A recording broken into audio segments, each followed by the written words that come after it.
Selamat siang semuanya, mudah-mudahan suasana siang hari ini yang merupakan nikmat Allah Subhanahu wa Ta'ala bisa membawa kita semua untuk terus semangat dan menimba ilmu pengetahuan.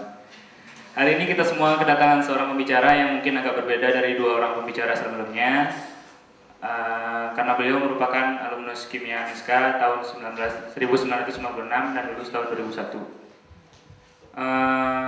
Panggilan akrabnya Mas Oho, karena waktu di email beliau tidak ingin dipanggil Bapak, katanya masih muda. Mas Oho, berikut CV-nya.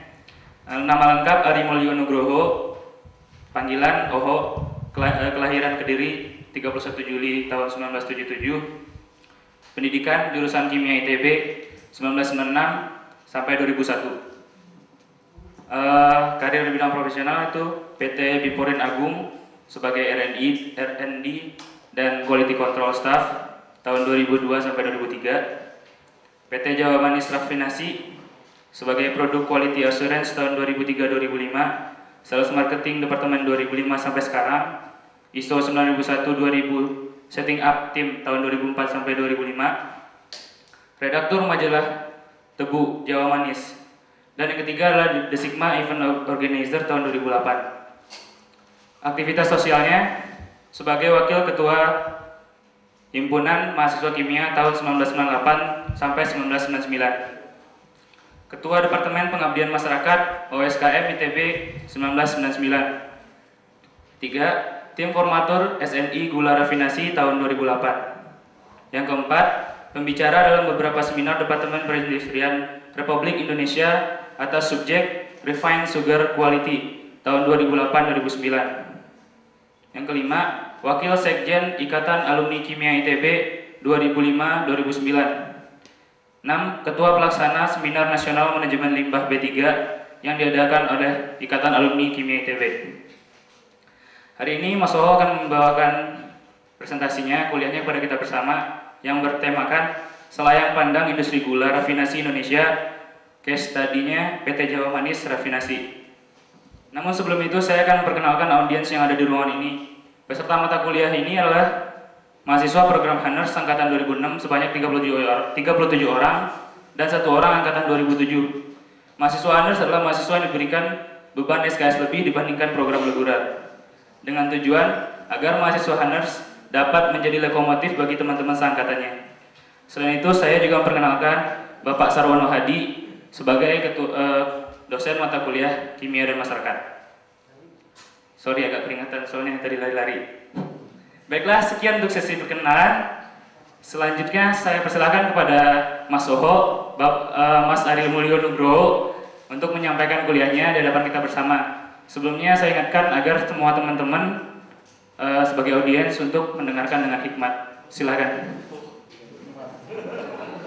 Serius tapi santai.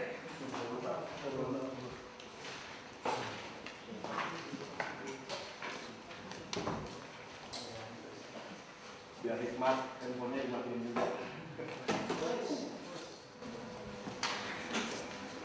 Ya, Assalamualaikum warahmatullahi wabarakatuh. Salam sejahtera untuk kita semua. Selamat siang. Saya nggak menyangka Bandung sekarang sepanas ini sampai keringetan semua. Zaman saya dulu masih semilir-semilir. Kalau jam segini biasanya udah ngantuk di pojokan. Makanya saya lulus 5 tahun. Ya, terima kasih atas kehormatan. Dulu pada tahun 1996 saya mungkin di posisi rekan-rekan semua mendengarkan seniornya yang bicara di depan. Waktu itu juga ada beberapa senior kita yang bicara di depan. Tapi sekarang bagian saya. Insya Allah nanti bagian rekan-rekan semua yang di depan. Ya. Terima kasih Pak Sarwono juga atas undangan kepada Ikatan Alumni Kimia ITB untuk memberikan representatifnya beberapa orang untuk mengisi di sini. Saya yakin sumber daya dari Kimia ITB itu sangat banyak sekali, sangat banyak yang bagus gitu. Saya juga heran kenapa saya yang dipilih gitu. Pas terakhir korespondensi dengan Bu Mega katanya, udah Mas Oho ngomong aja. Aduh, saya mau ngomong apa? Saya masih terlalu muda, belum ubanan gitu. Oke, baik. Kita mulai saja sedikit ini. Saya rasa saya juga sedikit bingung ya, ketika saya didaulat untuk ngomong masalah gula, terlalu banyak yang saya pengen share sehingga saya juga bingung sendiri. Aduh, ini ngambil temanya apa gitu ya. Akhirnya saya coba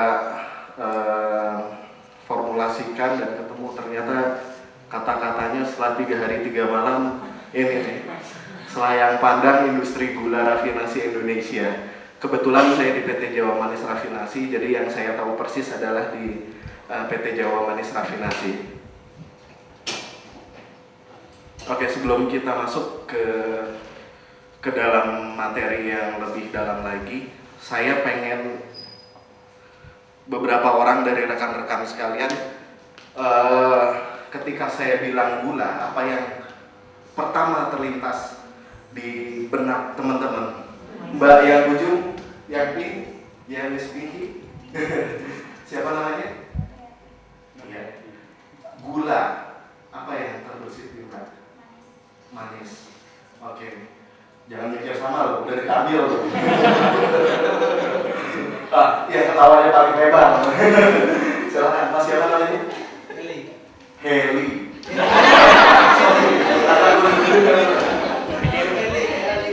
Iya. Oke, gula. Sukrosa itu anak kimia sejati. Satu lagi. Contoh himpunannya deh. Silakan. Jus, Pak. Jus.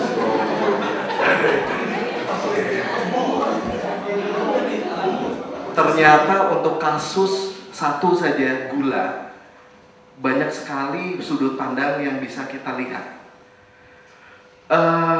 Saya sangat mendukung sekali kuliah kimia kemasyarakatan ini karena kita mencoba mendekati satu case atau realitas sosial dalam pendekatan dari berbagai sisi. Saya coba, kalau saya begitu kuliah dulu juga saya menerima, oh ternyata gini, ada sesuatu yang baru yang saya tahu. Saya yakin teman-teman juga nanti bakalan ngambil sesuatu yang baru lah dari sini. Oke, kita mulai. Oke, sebelum beranjak jauh, ini adalah keadaan dunia mengenai gula. Di sini ada negara, produksi, konsumsi, dan lain-lain. Halaman pertama ini nggak menarik. Nah, di sini mulai menarik. Ternyata yang namanya gula itu di dunia didominasi oleh Brazil. Teman-teman bisa lihat di sini.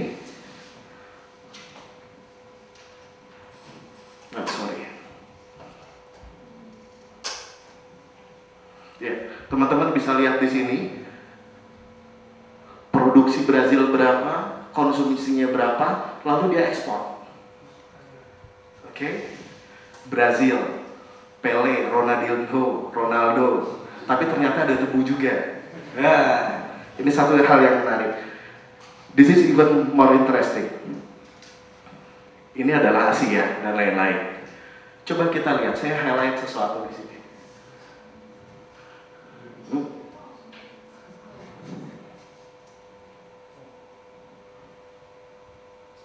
Indonesia, luas tanah kita berapa? Luas. Saya juga nggak hafal berapa. Tapi kita lihat coba di sini. Pada tahun 2007 kita masih mengimpor raw sugar dan white sugar. Nanti saya jelaskan terminologinya keduanya. Coba bisa dibayangkan. Indonesia itu katanya hijau royo katanya ya. Semuanya bisa tumbuh gitu, tapi gula aja kurang. Ini satu ironi. Nah, tapi kita coba lihat negara kita Thailand, yang diem aja nggak pernah kedengeran gitu. Coba lihat, mereka bahkan jauh dari kita. Mereka mengekspor total 5 juta ton gula.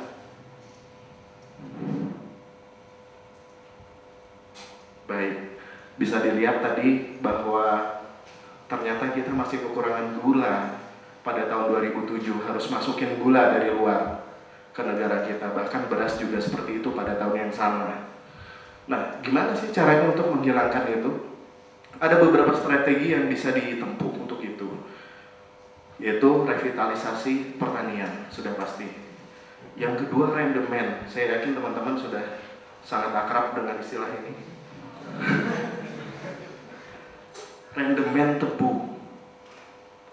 Indonesia saat ini memiliki rendemen tebu dari per ton tebu yang dihasilkan untuk menghasilkan gula putih adalah 9-11%. Kita bisa bandingkan dengan tetangga kita yang terdekat, let's say Australia. Mereka bisa dari 15-17%. Kelihatannya kalau dari persentase sedikit, tapi kalau di faktor pengalinya jutaan ton, maka hasilnya sangat signifikan sekali. Teman-teman bisa mainin kalkulator sendiri tadi, lihat angkanya ya. Oke. Lalu yang ketiga adalah pertanian baru, kebun-kebun tebu baru. Lalu yang ini ada improve floor price for farmer. Ini artinya apa? Petani boleh dikasih kesempatan untuk menikmati hasil mereka supaya mereka lebih bergairah untuk menanam tebu. Katakan dia punya satu lahan 100 meter, tadinya setengah-setengah gitu ditanami tebu, separuh lagi tanami cabai atau apa gitu. Nantinya bisa 75%, 100%. Nah, diharapkan dengan itu maka akan meningkat produksi nasional. Berikutnya adalah kebijakan pemerintahnya udah jelas lah. Pemerintah harus mendukung ini kalau pengen kita nggak defisit lagi. Berikutnya adalah sugar refinery capacity improvement. Di sini ada terminologi baru, namanya sugar refinery. Pasti akan bertanya-tanya teman-teman, apa sih sugar refinery itu? Nanti tapi dijawabnya. Kita balik ke sini dulu. Masih supply and demand. Ini adalah yang terjadi di tahun 2008. Setelah kita menyadari bahwa kita defisit. Akhirnya apa di sini? Alhamdulillah kita bisa surplus. Tapi jangan senang dulu. Di sini muncul lagi terminologi sugar refinery lagi. Pasti teman-teman lebih bertanya-tanya, apa sih sugar refinery? Oke, sebelum ke sugar refinery, saat ini gula, yang namanya gula kan setiap orang pasti ngelihat sebagai kristal putih, rasanya manis. Ada yang mereknya tut, ada yang mereknya tut, gitu kan ya, macam-macam gitu. Nah, dalam pandangan orang kebanyakan bahwa gula itu sama aja, tapi ternyata tidak. Di Indonesia dibedakan karena regulasi pemerintahnya. Yang pertama ada yang disebut sebagai gula putih. Yang kedua adalah refined sugar atau gula rafinasi. Ini khusus hanya di Indonesia aja. Nah, bedanya apa sih gula putih dengan gula rafinasi? Nah, ada yang namanya standar nasional Indonesia. Ini yang mengkoridori produk yang akan diproduksi oleh produsen dalam negeri atau luar negeri supaya barang yang dihasilkannya bisa didagangkan di Indonesia gitu kira-kira. Seperti proteksi lah. Seperti proteksi. Nah, menurut SNI silahkan baca. Nanti saya ada sesi khusus kita going more detail with this. Oke. Nah, di sini ada beberapa terminologi. Sekarang gula kristal mentah apa pula itu gitu ya. Ada lagi gula jenis lain gitu. Nah, gini, dalam prosesnya katakan di sini raw sugar atau gula mentah. Kalau kita positioning seperti ini.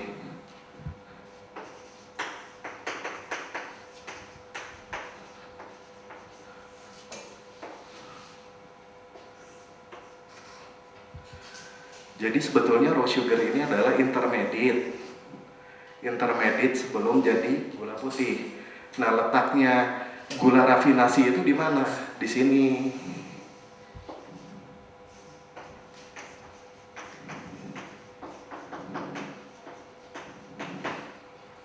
Secara quality kira-kira mana yang lebih bagus, white sugar atau gula rafinasi. Kenapa? Karena lebih maju ke sini. Iya, teman-teman benar. Yang lebih bagus adalah gula rafinasi. Kenapa gula rafinasi akhirnya ditetapkan khusus untuk industri? Kalau gula rafinasi dilepas ke pasaran, maka nantinya masyarakat akan jelas pilih yang lebih bagus dong. Dari segi harga pun belum tentu gula rafinasi lebih mahal dari gula konsumsi. Tapi kembali nanti ada konflik of interest. Petani nanti gimana? Gitu kan? Pedagang yang lain nantinya gimana? Seperti itu. Oke, kita lanjutkan. Nah, ini adalah spesifikasi dari gula rafinasi. Ada 2 specification.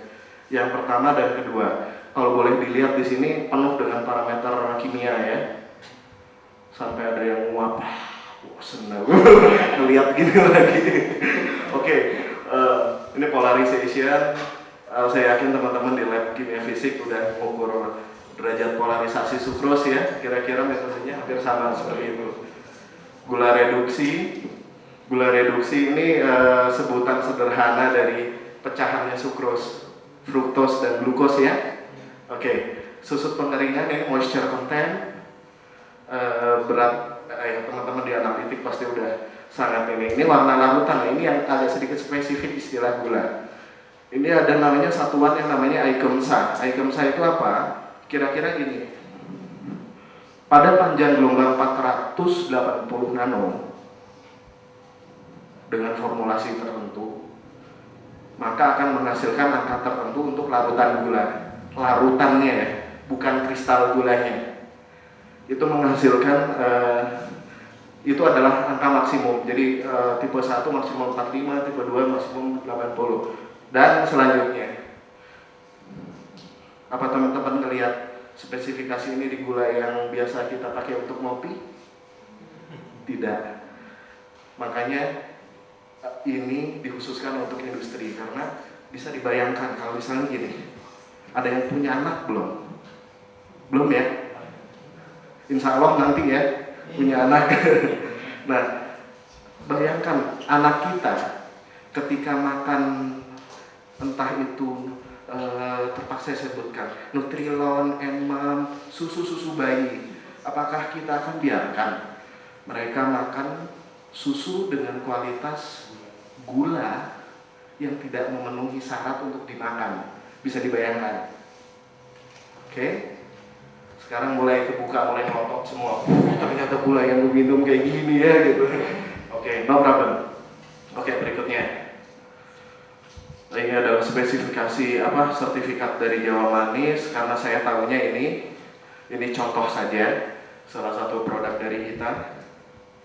Nah, berikutnya ini sangat teknikal sekali. Sekarang gimana cara buat gula rafinasi? Gampang.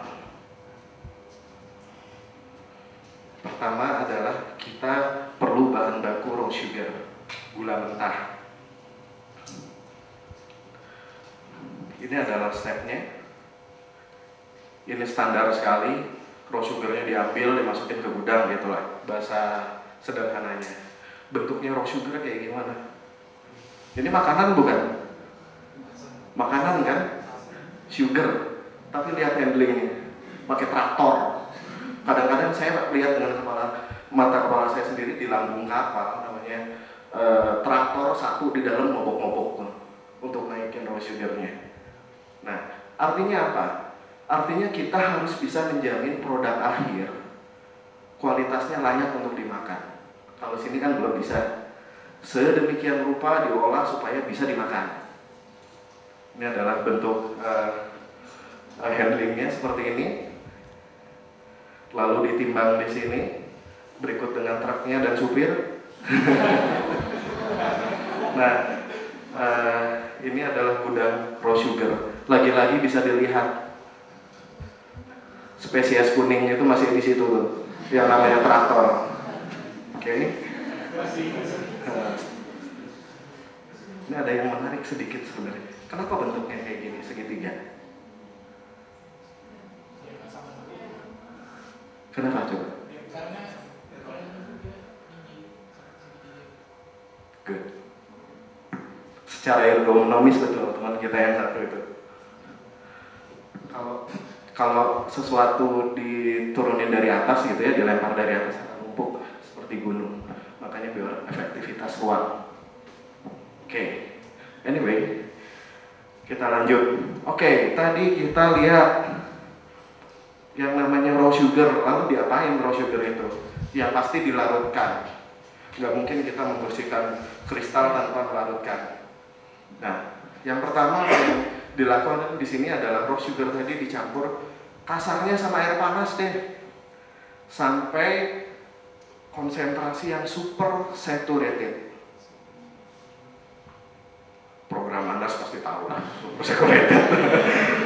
Saya sebenarnya agak gatal juga pengen jelasin tapi agak malu. Nah, bentuknya seperti ini. Apa yang diharapkan dari sini? Ketika raw sugar dicampur dengan pelarutnya air dalam kondisi super saturated. Kalau teman-teman bayangkan kristal sugar itu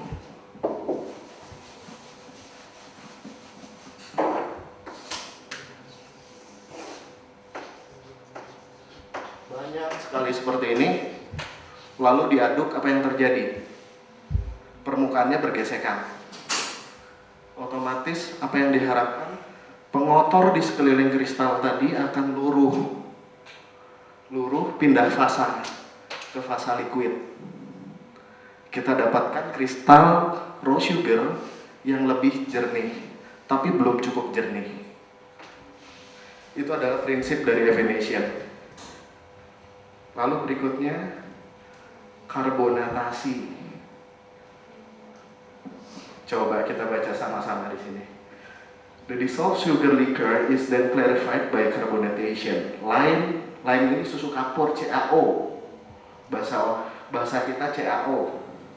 And carbon dioxide from boiler fuel gas are added to form a precipitate of calcium carbonate with entraps colloidal impurities. Nggak perlu diterangin stoikiometrinya kan? Udah kebayang kan? CaO plus CO2 kira-kira di sini tujuannya untuk apa? Maaf? Sip. Absorption is all about pengotor yang tadi. Jadi kristal yang ini yang udah relatif jernih ini dipisahin dengan fasa liquidnya. Kristalnya tadi dimasukin lagi ke sistem yang lain, dilarutkan semua, lalu ditambahkan CaCO3 kira-kira gitu. Tapi untuk tinjuan ekonomis kan tidak ekonomis sekali kalau kita beli CO3 gitu, terus dimasukin ke sini, sementara generator kita, boiler kita ngasilin CO2. Makanya CO2-nya dimanfaatkan. Kita beli CaO aja yang agak-agak murahan gitu. Tapi prinsipnya seperti ini. Oke, ini adalah karbonator, seperti itu bentuknya. Ini tadi rotary leaf filter. Ini adalah instrumen untuk memisahkan antara kristal raw sugar tadi yang agak bening dengan fasa larutannya yang sudah tercampur dengan impurities. Berikutnya decolorization, sangat sederhana. Ini kita pakai ion exchange resin, penukar kation dan anion. Oke, ini fisiknya seperti ini. Di sini ada dua jenis evaporator di sini. Kira-kira nanti ini arahnya dikemanain nih? Di sini teman-teman udah lihat ada evaporator.